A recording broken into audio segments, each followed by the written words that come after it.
The examples of internal organ are: the first one is the brain,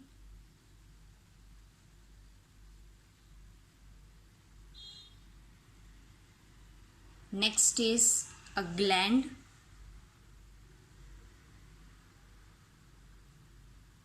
next is heart,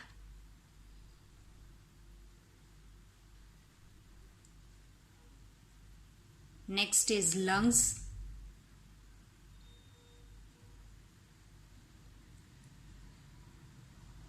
next is liver,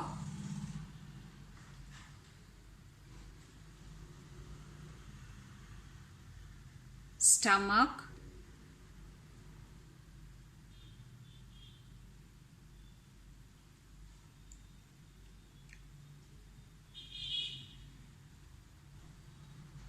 a bladder is there,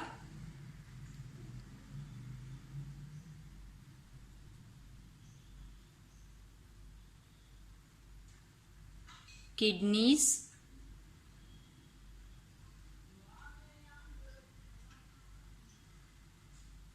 small intestine,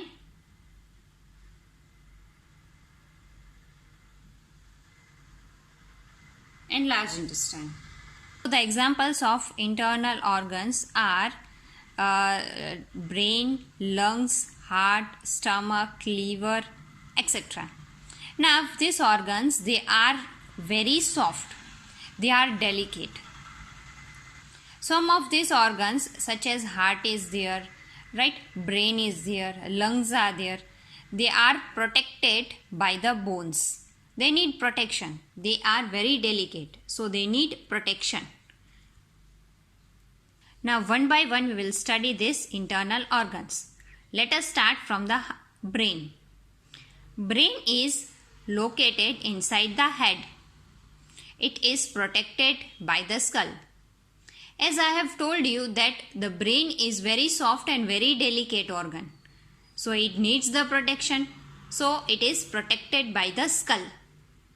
Skull is the hard layer, that is the hard, it is very hard, it is made up of the bones. It protects the brain. Brain, it helps us to think. It even sends the message to different parts of the body. Through this message, it tells different part of the body that what they have to do. For example, it instructs the hand to work, that in which direction it has to move, how it has to move. It even instructs, that it even passes message. Instruct means passing message to the legs, that where it has to move, how it has to move, it has to walk or it has to stop. This is according to the situation. It sends the message, right? So this is the main work of the brain, that is to think and to send the message to different parts of body, that what they have to do actually according to the situation, right? The next organ is heart. Heart, it lies on the left side of the chest cavity. It transports the blood to various organs of the body. It is actually transporting the blood, right? This blood is carried by the vessels, that is called as blood vessels. In this picture you can see heart is there, plus the red and blue vessels are there. They are called as blood vessels, right? You can see the red and blue lines are there. This red and blue lines, they are actually called as blood vessels. Inside this, the blood is flowing to different parts of our body from the heart. Heart, it is transporting the blood to different part of the body. How this blood will be transported? It will require something to flow, na?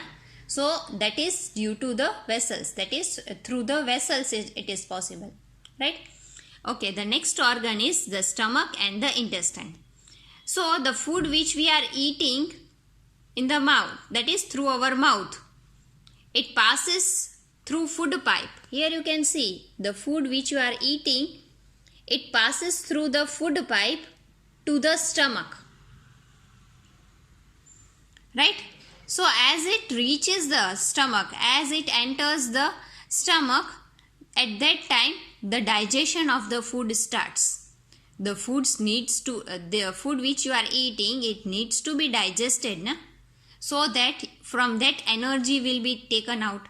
Then only you will be performing different activities. You need energy. So from where this energy is coming?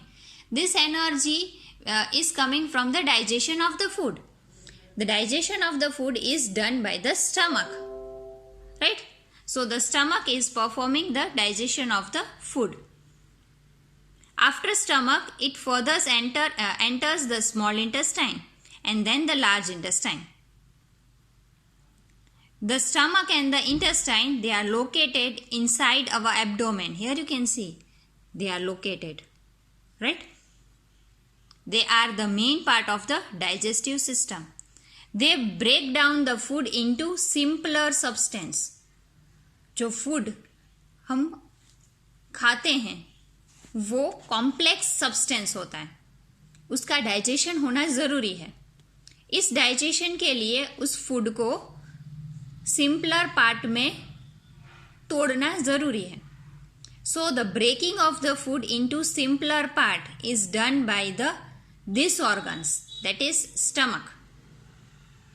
And after breaking them into simpler substance, that is simpler part actually. Simpler substance यानी कि जो simple से parts होते हैं, right? Simple से substance होते हैं. After breaking them into simpler substance, the energy is released. This energy is used by us to do different activities. So this process is called as digestion.